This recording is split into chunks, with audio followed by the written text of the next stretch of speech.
မြန်မာနွေဦးခရိုနီကယ်ဒီဇင်ဘာလ9ရက်နေ့မြင်ကွင်းကမ္ဘာပန်စီရင်ခံစာနဲ့စစ်ပွဲကာလအတွင်းမြန်မာစီးပွားရေးယခုနှစ်မကုန်ခင်တရင်ပတ်အနေငယ်အလိုမှာမြန်မာစီးပွားရေးနဲ့ပတ်သက်လို့ကမ္ဘာပန်ရဲ့စောင့်ကြည့်လေ့လာအကဲဖြတ်ချက်ပေါ်ထွက်လာခဲ့ပါတယ်။အကဲဖြတ်ချက်အရမြန်မာစီးပွားရေးနလန်ပြန်ထူလာတဲ့လက္ခဏာတချို့တွေ့လာရတယ်လို့ဖော်ပြထားပါတယ်။လာမယ့်ဘဏ္ဍာရေးနှစ်ကုန်မှာမြန်မာနိုင်ငံပြည်တွင်းသတင်းထုတ်ကုန်ပမာဏ GDP ညွှန်းကိန်းဟာ200%ကျဆင်းလိမ့်မယ်လို့ခန့်မှန်းခဲ့ပြီးခဲ့တဲ့နှစ်လယ်ပိုင်းစကိုင်းငလျင်ကြီးပြီးကစားခန့်မှန်းချက်တဲ့ဆိုင်ရင်0.5%မြင့်တက်လာတာဖြစ်ပါတယ်။အခုလိုရခိုင်ခန့်မှန်းချက်တဲ့0.5%မြင့်တက်ခဲ့ခြင်းအကြောင်းရင်းတွေနဲ့ငလျင်ဘေးကြုံတွေ့ရပြီးနောက်ပြန်လည်ထူထောင်ရေးလုပ်ငန်းများနဲ့ငလျင်ဘေးကိုစိုးဆုံးကြုံတွေ့ခဲ့ရသူတွေကိုဥတီထောက်ပံ့မှုတွေကြောင့်ငကိုခန့်မှန်းချက်ကိုပြင်ဆင်ခန့်မှန်းခဲ့တာဖြစ်တယ်လို့ဆိုပါတယ်။ဧပြီလမှစက်တင်ဘာလအတွင်းကုန်စည်တည်ယူပို့ဆောင်ရေးအတိုင်းအတာတစ်ခုထိမြင့်တက်လာခဲ့တယ်လို့လည်းကမ္ဘာ့ဘဏ်စီရင်ခံစာမှာဖော်ပြထားပါတယ်။ငွေကြေးဖောင်းပွားမှုရှိနေဆဲဖြစ်ပေမဲ့ရခိုင်နှစ်တွေကနေဆိုင်ရင်2025ခုမှာတစ်နှစ်တာလုံးတည်ငြိမ်ပြီးကျပ်ငွေတန်ဖိုးပြန်လည်မြင့်တက်လာတယ်လို့လည်းအစီရင်ခံစာကဖော်ပြထားပါတယ်။စိန်ခေါ်မှုတွေအနေနဲ့ငလျင်ဘေးကပြန်လည်ထူထောင်ရေးအတွက်ဗဏ္ဍာရေးအရေးမြစ်ရှားပါမှု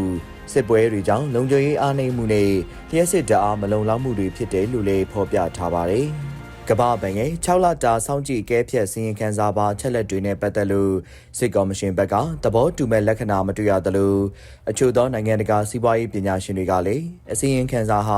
ာအခြေအနေအမှန်ကိုမထင်ဟပ်ဘူးဆိုတဲ့သဘောမျိုးမှတ်ချက်ပြုဝေဖန်တာတွေကိုတွေ့ရတာဖြစ်ပါတယ်။မြန်မာနိုင်ငံတွင်းဖြစ်ပျက်နေတဲ့စီးပွားရေးအနေအထားကစိုးဝါးနေစေအနေအထားတွေကိုမထင်ဟပ်ဘူးလို့ဆိုလိုချင်တဲ့သဘောဖြစ်ပါတယ်။ကမ္ဘာ့ဘဏ်အနေနဲ့မြန်မာနိုင်ငံထဲမှာ၎င်းရဲ့အချက်လက်ကောက်ယူတဲ့ဝန်ထမ်းတွေကျွမ်းကျင်သူတချို့ထားရှိထားပြီးဒီစီရင်ခံစာကိုပြုစုတာမျိုးဖြစ်နိုင်ပါတယ်။ဒီစီရင်ခံစာအရဆိုရင်မြန်မာစီးပွားရေးကအဆိုးဆုံးအခြေအနေတွေကနေကျော်လွန်လာခဲ့တဲ့အတိတ်ပဲဖြစ်ပါတယ်။စစ်ပွဲတွေဖြစ်ပွားနေပြီးကုန်စည်တည်ယူပို့ဆောင်ရေးစိုက်ပျိုးရေးမွေးမြူရေးနဲ့အခြားကုန်ထုတ်လုပ်နိုင်စွမ်းအားတွေကြီးကြီးမားမားထိခိုက်ကျဆင်းနေခြင်းစစ်မှုမထမ်းမနေရဥပဒေအသက်သွင်းမှုကြောင့်လူငယ်တွေနီးလန်းမျိုးမျိုးနဲ့နိုင်ငံပြင်ပထွက်ခွာနေကြပြီးလုံအားအရေးမြစ်ရှားပါလာနေတာတွေကိုဒီအစီရင်ခံစာမှာထင်ဟပ်မနေဘူးလို့ဆိုလိုကြတာဖြစ်ပါတယ်။အစီရင်ခံစာမှာဖော်ပြထားသလိုမြန်မာကျပ်ငွေတန်ဖိုးဖောင်းပွားမှု20%ထိရှိနေသည့်တိုင်2025ခုနှစ်ထဲမှာတန်ဖိုးတည်ငြိမ်လာတဲ့ဆိုတဲ့ဖော်ပြချက်ကအချက်လက်အားဖြင့်မှန်ပေမဲ့ကျပ်ငွေတန်ဖိုးတည်ငြိမ်စေဖို့ပြည်ပသွင်းကုန်တွေကိုတင်းတင်းကြပ်ကြပ်တားမြစ်ခဲ့တာကြောင့်လူသုံးကုန်ပစ္စည်းတွေရဲ့ဈေးနှုန်းအဆမတန်မြင့်တက်ခဲ့တာနေ့စဉ်စားတောက်ကုန်ဈေးနှုန်းတွေလည်းမြင့်တက်နေတာကနေ့စဉ်ဘဝမှာကြုံတွေ့နေရတဲ့အခြေအနေဖြစ်ပါတယ်။ထိုင်းနဲ့တရုတ်နိုင်ငံတို့ကနေနယ်စပ်ကုန်သွယ်ရေးနဲ့တင်သွင်းနေတဲ့ကုန်ပစ္စည်းတွေနဲ့ပုံမှန်ကုန်သွယ်ရေးကတဆင့်တင်သွင်းနေတဲ့ဆေးဝါးတို့လိုကုန်ပစ္စည်းတွေကိုပါကန့်သက်တားမြစ်လိုက်ခြင်းကနေ့စဉ်စားသုံးနေကြရတဲ့ဟင်းချက်စီဆက်ပြားမှုသွားတိုက်ဈေးနဲ့ဈေးဝါးအသုံးဆောင်တွေဈေးမြင့်တက်မှုတွေနဲ့ကြုံတွေ့နေကြရတာဖြစ်ပါတယ်။နိုင်ငံခြားငွေလဲလှယ်လိုအားကျဆင်းစေဖို့အထက်ကလို့ကုန်ပစ္စည်းတင်သွင်းမှုတွေကိုကန့်သတ်ခဲ့ပြီးကျပ်ငွေတန်ဖိုးကိုအမေရိကန်$မြန်မာကျပ်4000ဝန်းကျင်မှာရှိနေစေခဲ့တာဖြစ်ပါတယ်။2025ခုနှစ်ထဲမှာကျပ်ငွေတန်ဖိုးတည်ငြိမ်ပေမဲ့လေတည်ယူပို့ဆောင်ကလူနေမှုစရိတ်စားတောက်ကုန်နဲ့အထွေထွေကုန်စည်နှုန်းတွေကရော့ကျခြင်းမရှိဘဲမြင့်တက်နေတဲ့အနေအထားမျိုးဖြစ်ပါတယ်။အမှန်တကယ်တော့မြန်မာစီးပွားရေးအနေအထားကစစ်ပွဲကာလစီးပွားရေးအနေအထားမျိုးဖြစ်ပါတယ်။နိုင်ငံရဲ့90%ကျော်နေမြေတွေမှာလက်နက်ကိုင်တိုက်ပွဲတွေဖြစ်ပွားနေတာကြောင့်အဆိုပါဒေသတွေမှာပုံမှန်စိုက်ပျိုးမွေးမြူတာကုန်ထုတ်လုပ်တာကုန်ဖလှယ်တာတွေလှုပ်ဆောင်နိုင်တဲ့အနေအထားမျိုးမဟုတ်ပါဘူး။စိုက်ပျိုးပြီးရိတ်သိမ်းခွင့်မရတဲ့စိုက်ခင်းတွေအများပြားရှိနေပြီးအချို့ဒေသတွေမှာတော့ရိတ်သိမ်းနိုင်ပေမဲ့စိုက်ပျိုးထားတဲ့စပါးတီးနှံတွေကိုဝယ်ယူသူမရှိတာရသိမ်းရထိုက်တဲ့ဈေးနှုန်းမရတာနေဆက်ဖြတ်ကျော်တင်ပို့ခွင့်မရတာစတဲ့ပြဿနာမျိုးမျိုးနဲ့ရင်ဆိုင်နေကြရတာဖြစ်ပါတယ်။တရုတ်နယ်စပ်ကုန်သွယ်ရေးလမ်းကြောင်းလွယ်ကူစွာတင်ပို့နိုင်ခြင်းမရှိတာကြောင့်စံကျန်းတွေဈေးမရတဲ့ပြဿနာမျိုးကိုကြုံတွေ့နေကြရသလိုရခိုင်ပြည်နယ်လိုဒေသကထွက်ရှိတဲ့စပါးနဲ့ဆန်ကိုလည်းပြည်မဘက်ကိုတင်ပို့ဖို့အတားအဆီးအခက်အခဲတွေရှိနေတာမျိုးဖြစ်ပြီးဈေးမရတဲ့အဖြစ်ရောင်းမထွက်တဲ့အဖြစ်မျိုးနဲ့ကြုံတွေ့နေကြရတာဖြစ်ပါတယ်။အလားတူရှမ်းတောင်ရှမ်းမြောက်တို့လိုဒေသတွေမှာစိုက်ပျိုးတဲ့ပြောင်းတွေကိုလည်းခုဆွရာသီချိန်မှာကောင်းစွာတင်ပို့နိုင်ခြင်းမရှိတဲ့အခြေအနေမျိုးနဲ့ကြုံရလေးရှိတာဖြစ်ပါတယ်။စစ်ပွဲတွေဖြစ်နေတဲ့ဒေသတွေမှာကုန်စည်ကူးသန်းရောင်းဝယ်မှုတွေ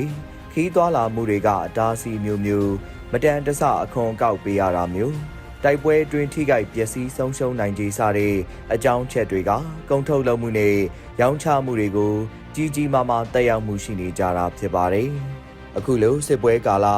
ရော်ရဲတဲ့အုပ်ချုပ်မှုသို့မဟုတ်ပုံမှန်မဟုတ်တဲ့အုပ်ချုပ်မှုအောက်မှာတယံဇာတအလွန်ကျွံထုတ်ယူမှုတွေကလည်းကြကြံပြက်ပြန့်ဖြစ်ပွားနေပြီးအဆိုပါတယံဇာတအလွန်ကျွံထုတ်ယူမှုကရရှိတဲ့ငွေကြေးတွေကလည်းမြန်မာနိုင်ငံတရင်ထုတ်လုပ်မှုမှာအရေးပါတဲ့ပမာဏတစ်ခုအထိရှိနေလိမ့်မယ်လို့ယူဆရပါတယ်။စစ်ပွဲကျေပြန့်လာတဲ့ကာလတွေမှာပဲမြေရှားရွှေဗဒမြားကြောက်စိမ့်နဲ့ကြိုးဝိုင်းတွေဘေးမဲ့တောတွေကတစ်ထုတ်လုပ်မှုတွေကအရှိန်အဟုန်နဲ့မြင့်တက်လာနေတာကိုတွေ့ကြရမှာဖြစ်ပါတယ်။ဖားကန်မိုးကုတ်ကချင်ပြည်နယ်ရှေ့ဘက်ချမ်းရှမ်းရှေစကိုင်းတိုင်းမန္တလေးတိုင်းတို့မှာအဆိုပါဖြစ်ပျက်တွေက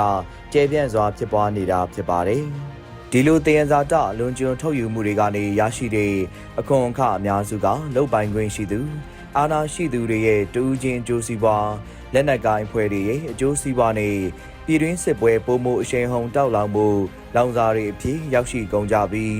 အများပြည်သူတွေအနေနဲ့အကျိုးခံစားရတာမျိုးမဟုတ်ပါဘူး။တရားမဝင်စီးပွားရေးလုပ်ငန်းတွေနဲ့ငွေရည်စေဝါနဲ့အွန်လိုင်းငွေလိမ်လုပ်ငန်းတွေပေါ်မှီတည်နေကြတဲ့ငွေကြေးကိန်းဂဏန်းတွေအခုလိုစီးပွားရေးအစီရင်ခံစာမှာပါဝင်ခြင်းမရှိသေးဘူးလို့ယူဆရပါတယ်။ဒီလိုလုပ်ငန်းတွေကရရှိတဲ့ငွေကြေးအများစုကတော့ရာဇဝတ်ကိုင်းတွေနဲ့၎င်းတို့ကိုကာကွယ်ပေးတဲ့စစ်တပ်လက်နက်ကိုင်ဖွဲ့တွေစီစီစဉ်သွားကြပြီးအချို့သောဒေသခံတွေအနေနဲ့ဒီလုပ်ငန်းတွေအတွက်ဝန်ဆောင်မှုပေးတဲ့လုပ်ငန်းတွေလုပ်ကိုင်ပြီးပမာဏတစ်ခုသောဝင်ငွေရရှိတာလည်းဖြစ်ပါတယ်။ချုပ်ဆိုရရင်တော့စစ်ပွဲကာလလက်နက်ကိုင်ပဋိပက္ခကာလမြန်မာစီးပွားရေးအခြေအနေကနလန်ထူလာတဲ့လက္ခဏာတချို့တွေ့ရတယ်လို့ကမ္ဘာ့ဘဏ်စီရင်ခံစာကဆိုတဲ့အတိုင်း